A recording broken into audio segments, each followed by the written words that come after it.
Bonjour, bonsoir, chers toutes, chers tous. Heureux de vous retrouver dans cette nouvelle vidéo. Stri Eusèbe Armandino, on m'appelle. Je suis instructeur spirituel, je suis métaphysicien, je suis homme de connaissance.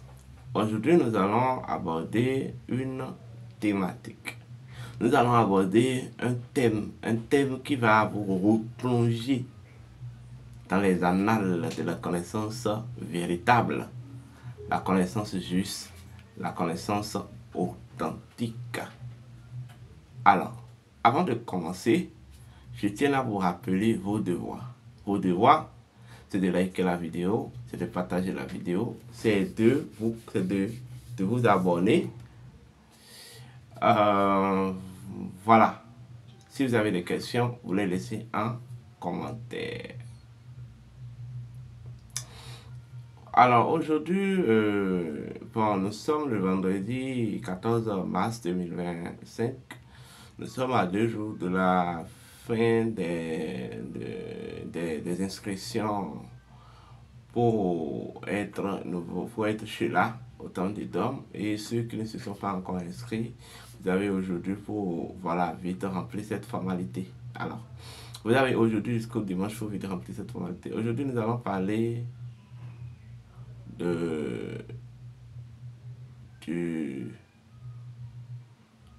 mystère du 5 divin,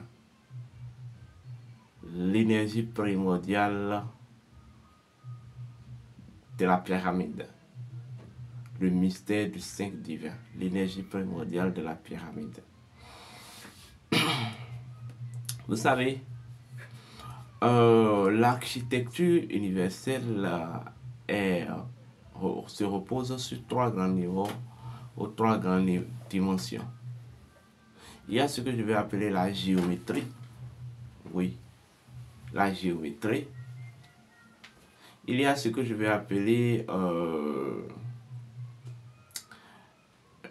la géométrie d'abord, qui implique je vais dire les formes, et je vais même dire l'archétype, ou je vais dire les configurations identitaires et vibratoires d'une chose ou des choses. Une géométrie, la géométrie d'une chose, c'est tout simplement un point d'équilibre ou un point de propulsion, vous voyez, de la chose en tant que principe. Toutes les choses, toutes les créatures disposent de leur géométrie. Et en fait, c'est même la géométrie qui révèle la nature de la chose. C'est comme lorsque nous retournons dans le Nun, on vous parlera du Nun, qui est un courant d'éléments en fait acido-basiques, c'est-à-dire d'éléments aqueux et d'éléments bruts. C'est-à-dire, il est dit dans le livre de la mort des Égyptiens, au commencement, le Nil, le Nun était en fait des monticules de terre et de l'eau.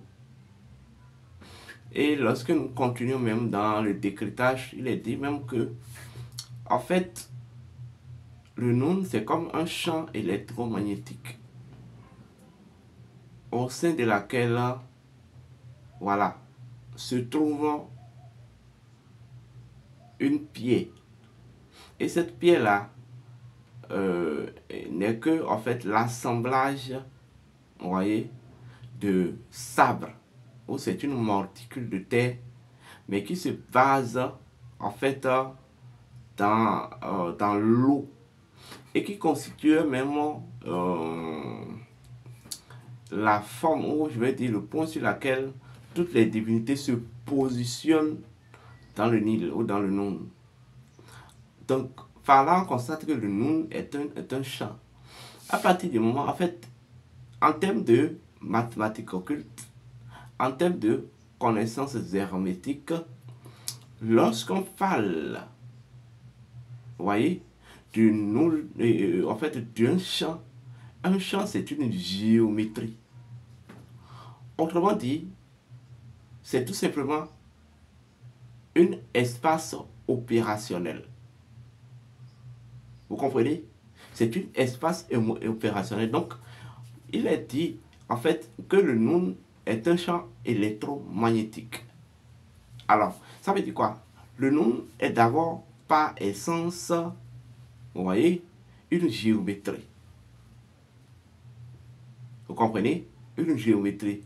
C'est-à-dire une configuration électromagnétique. Et quand on parle de l'électricité, du magnétisme, en termes de principe, en termes de principes hermétiques, il s'agit de deux réalités identitaires. Il s'agit du principe de la virilité et le principe de voilà, de la fertilité universelle. Ceci est expliqué à travers, ceci s'est fait représenter dans le Noun à travers deux grandes divinités. Il y a, et ces deux divinités préexistent même à Antoum. Il y a en fait le dieu Min, ou la déesse Min, et en fait le dieu Bernoud, le dieu Berben, ou la divinité Berben. En fait, Min étant considérée comme la partie aqueuse du Noun, elle représente le principe de la fertilité universelle, le principe de la fertilité originelle. Vous comprenez?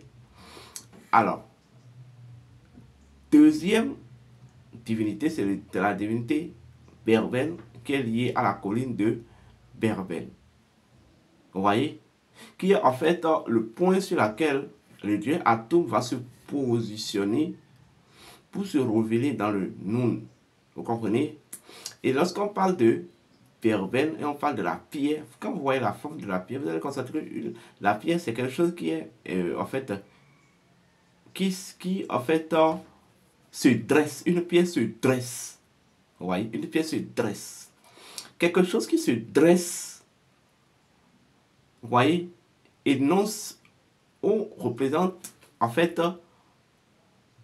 le principe de la virilité. Mais sauf que dans ce cas, nous sommes en face de l'énergie de la virilité primordiale ou de la virilité originelle. Vous voyez? Donc, ce sont ces deux énergies-là qui constituent même l'identité fondamentale de nous. Min et Berben. Vous voyez?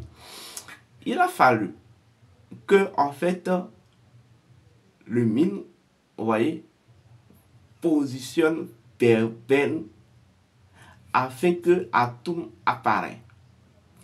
Mais lorsque nous allons encore plus loin, les textes disent, en fait, bon, pour être encore plus clair, il faut que vous voyez bien le côté géométrique.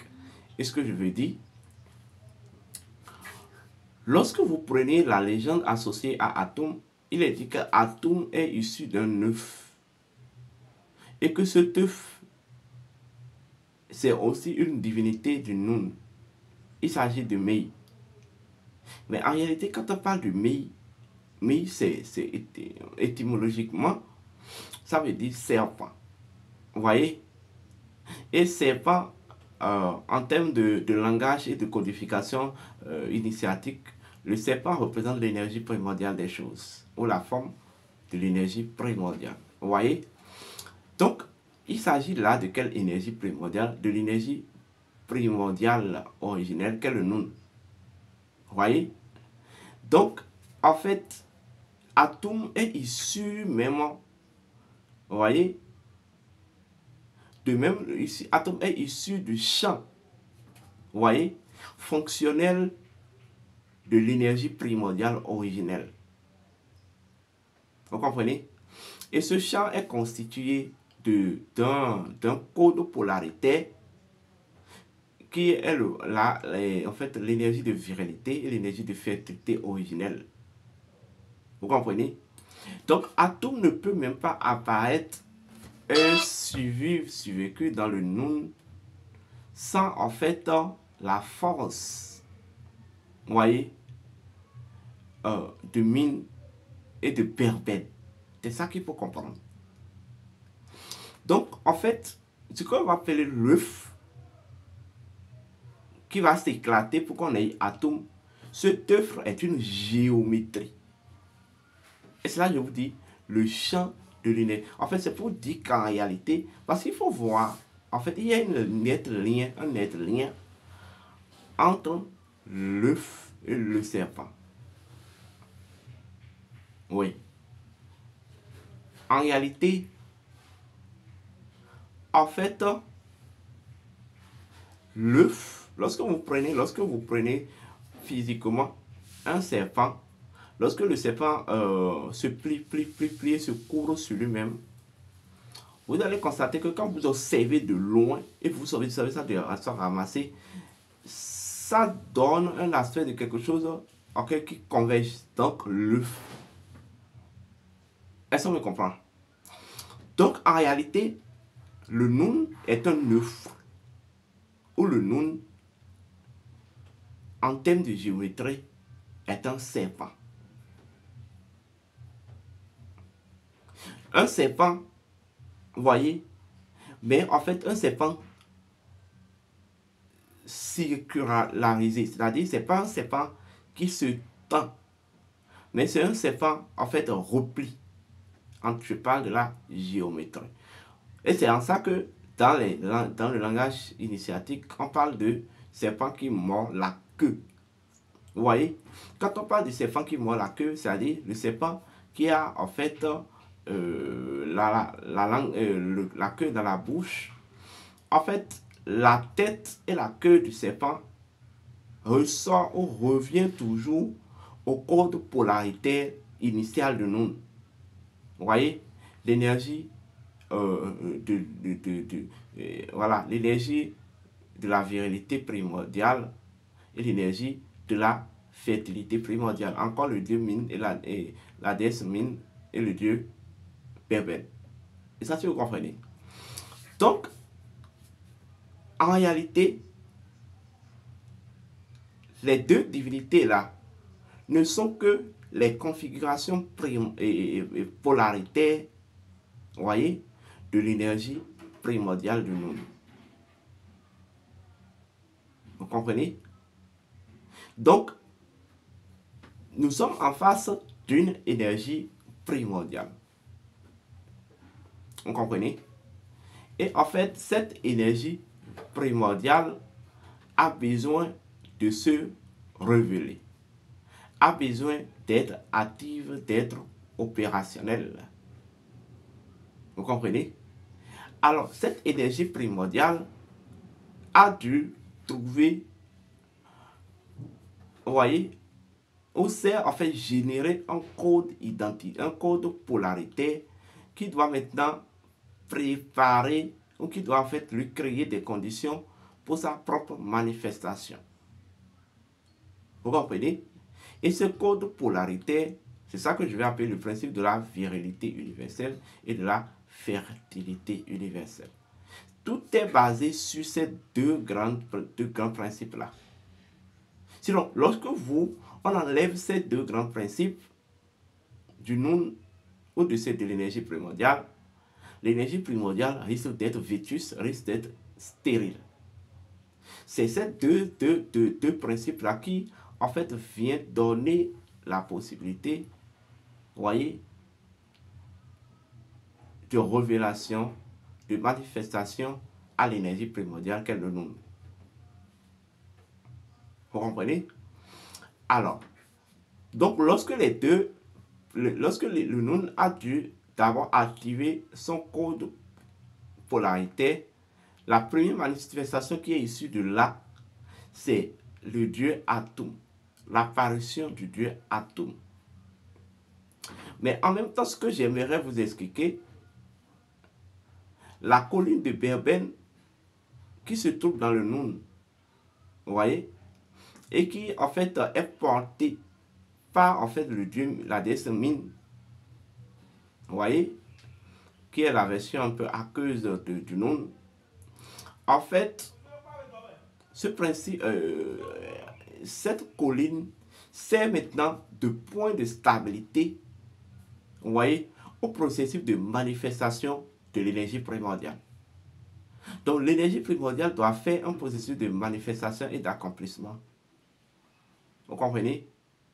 C'est en fait le dieu, la déesse Mine, en tant que principe que je vais appeler le principe de fertilité, qui prépare, vous voyez, qui prépare en fait, et qui en fait établit, vous voyez, les mécanismes par lesquels l'énergie primordiale va accomplir son processus de manifestation. Au moment dont, en fait, le deuxième principe, qui est le principe de la virilité, dans la colline de Babel, est en quelque sorte sert de point de stabilité et d'équilibre maintenant au processus que le nous ou l'énergie primordiale veut dérouler. Vous comprenez? Et vous allez constater que c'est sur cette colline est apparu le dieu Atum. Mais en termes de principe naturel, Atum, en fait, l'apparition du dieu Atum, on va dire, c'est la première éveil de l'énergie primordiale. Donc l'énergie primordiale qui s'est éveillée pour la première fois. C'est ce que ça veut dire. Ou autrement dit, Atum symbolisant la lumière, la totalité de la lumière, ou la lumière, voilà, la lumière parfaite. En fait, Atum, c'est l'identité, vous voyez, flamboyante de l'énergie primordiale, ou l'attribut flamboyant de l'identité de l'énergie primordiale. Et ça, si vous me comprenez. Donc, Atum, c'est l'énergie primordiale qui s'est éveillée pour la première fois. Donc, le premier éveil du Nun. Parce qu'il est considéré comme que avant même l'apparition du dieu Atum, c'est comme le Nun était inactif. Et à partir du moment où Atum est apparu, il y a un mouvement qui a commencé dans le Nun. Et c'est ça qui explique, c'est ça même qui explique l'incantation quand on dit le mouvement engendre la vie et la vie engendre le mouvement. Donc, lorsqu'il y a mouvement, c'est qu'il y a éveil. Gardez ça. Lorsqu'il y a mouvement, il y a forcément éveil de quelque chose. Mais ici, il y a eu mouvement. Donc, il y a eu éveil d'une énergie, quelle l'énergie primordiale, quelle le nom. Vous voyez? Alors, lorsque cette énergie primordiale doit évoluer selon un processus précis, un processus préétabli par sa propre nature, préétabli et configuré dans sa propre nature. Ce n'est pas quelque chose qu'elle aura à réinventer, mais c'est déjà des réalités en elle qu'elle doit en fait activer ou en fait opérationnaliser. Je ne sais pas si vous me comprenez peu à peu. Vous voyez? Alors, c'est quoi le 5 divin? Le 5 divin, c'est ce que je vais appeler l'apparition du dieu Atum. Le 5 divin, c'est ce qu'on va appeler l'apparition du dieu Atum. Autrement dit, le 5 divin, c'est ce qu'on va appeler, en termes de principe, la première éveil de l'énergie primordiale. Donc, lorsque l'énergie primordiale s'éveille à travers l'apparition du dieu Atum, elle doit en fait maintenant, vous voyez, créer son propre expansion. Vous comprenez? Elle va créer sa propre expansion. Et c'est son expansion-là qu'on représente, c'est son expansion qu'on représente à travers une méthode qu'on appelle la pyramide. Donc, il s'agit là même du Nun. Mais le Nun qui s'est éveillé pour la première fois et dont maintenant, à travers l'éveil, doit créer, maintenant qu'il doit maintenant créer, on fait naître maintenant l'expansion de son éveil. Donc, la pyramide, en tant qu'énergie primordiale, est en fait une forme de géométrie. Vous voyez? Mais une géométrie, vous voyez, qui énonce, qui constitue, qui représente même l'expansion, vous voyez, de l'éveil de l'énergie primordiale. L'expansion de l'éveil de l'énergie primordiale. Le Noun même, en termes de géométrie, comme je vous l'avais expliqué, on va parler du cercle. Vous comprenez? Et en termes du cercle, le cercle, c'est le principe de l'éternel recommencement. Vous comprenez? Alors, de ce cercle, nous avons en fait le point. Le point, en fait, qui représente le principe de la non-mesurabilité. Donc, en fait, le point retourne à ce que je vais appeler le principe de la fertilité même du Noun. Vous comprenez? Le principe de la fertilité du Noun. Et de là, nous avons en fait une autre forme de géométrie qui se présente, qu'on va appeler le tore. Il y a une géométrie qu'on appelle le tore. Vous voyez? Et le tore, c'est... voilà. On va appeler tout simplement ça le tore. C'est une forme, vous voyez, la forme que la terre a, ou les pierres ont dans leur aspect un peu brut. Vous comprenez? Et là, on parle typiquement le tore qui est lié, en fait, à la colonne des Berbères. Le tore même en tant que géométrie, vous voyez, ressort, vous voyez, le principe de la fréquence. Le principe de la fréquence. Vous voyez? Maintenant, de là, nous avons ce que je vais appeler, en fait, ce qu'on va appeler tout simplement la croix, ou la croix de vie. Voilà, la croix, qui est aussi une géométrie. Vous voyez? La quatrième géométrie, qui est associée fondamentalement au dieu Atum. Vous voyez? Et là, on va parler, en fait, vous voyez, on va parler là du principe même premier. Voilà, le principe premier de l'unité. Où en fait, la croix est en fait le principe, le principe du croisement, ou des croisements, vous voyez, du code polarité de l'énergie primordiale. Donc, atome qui doit en fait apparaître, qui va se positionner sur le Noun, qui doit se positionner sur la colline de Berbère, en fait, porte en elle ou constitue, vous voyez, la fusion et de l'énergie de la colline de Berbère et de l'énergie, voilà, de la forme aqueuse ou bien de la partie aqueuse du Noun.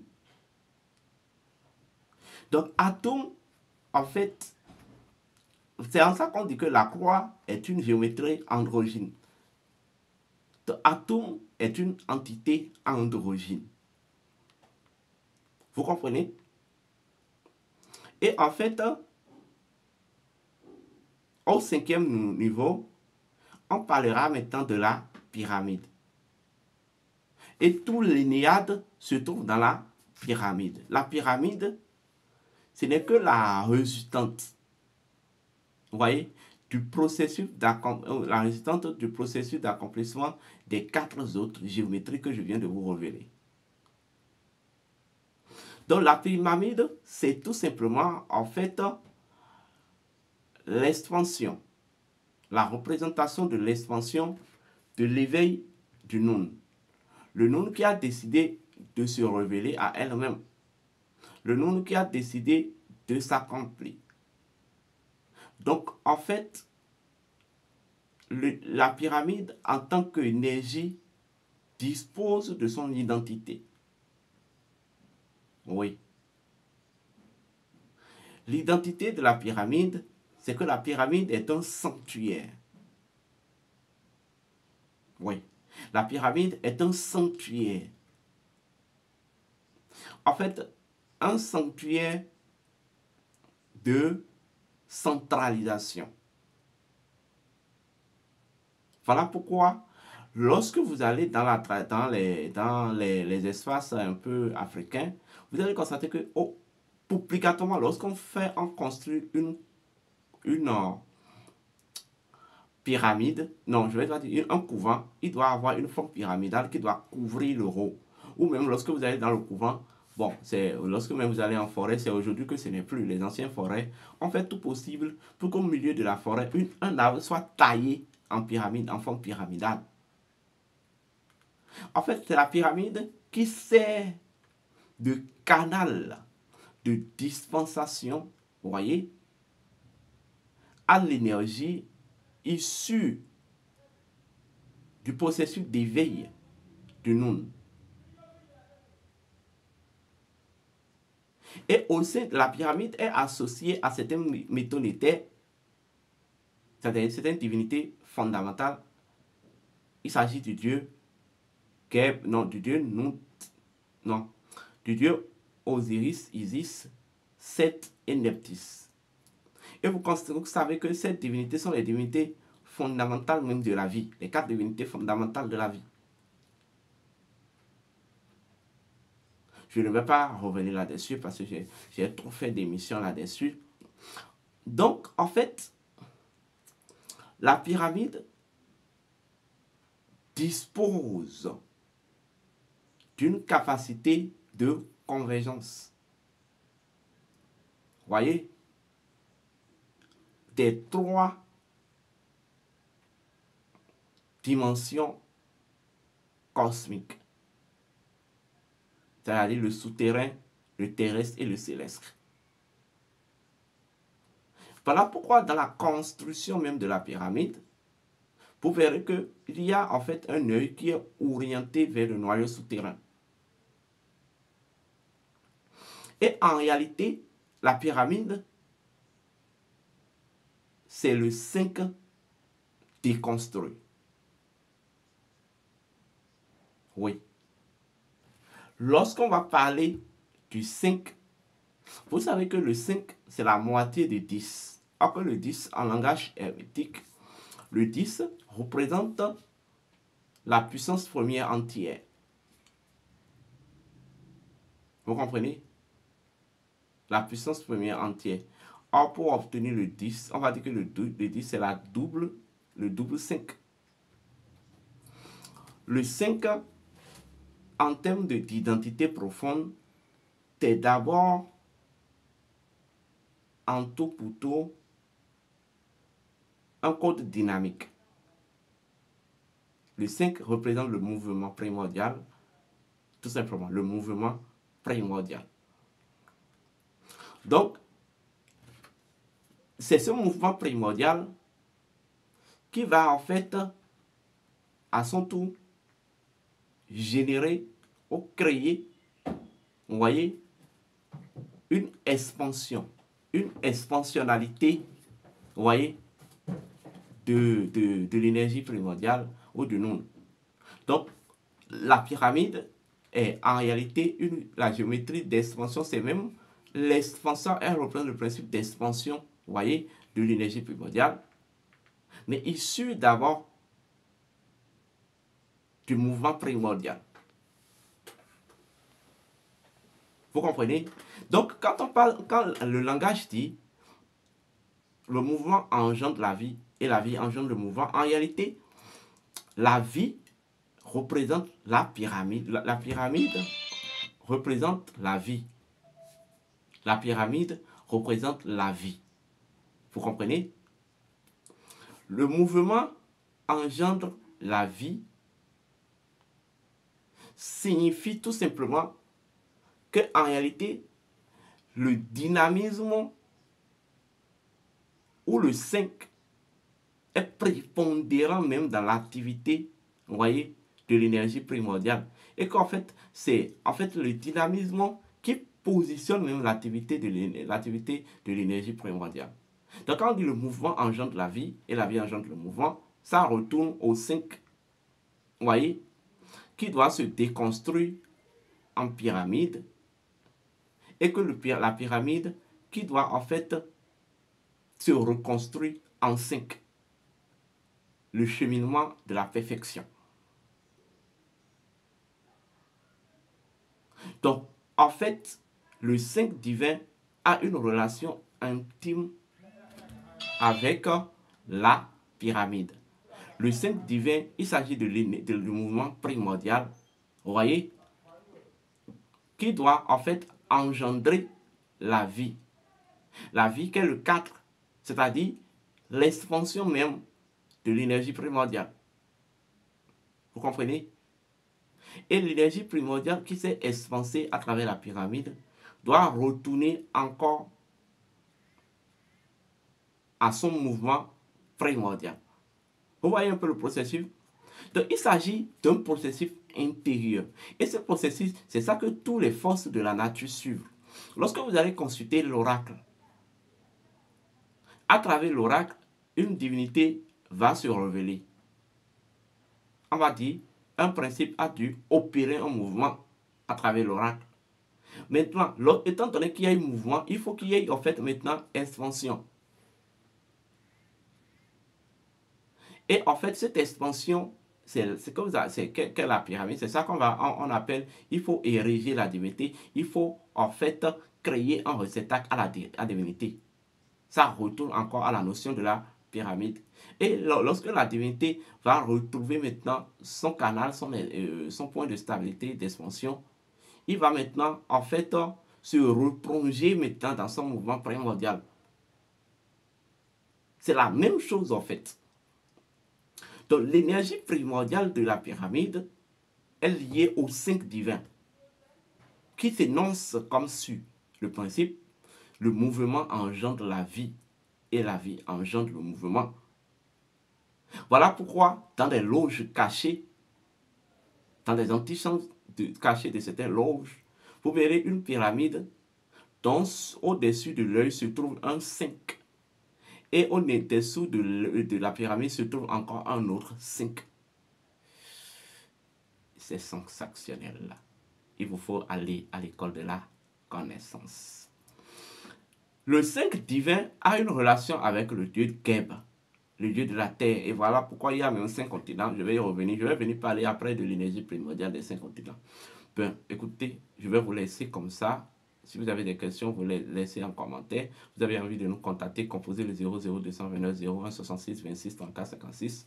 Le numéro du secrétaire, c'est le 00229 01 68 53 96 60. Portez-vous bien, que les bénédictions soient côté.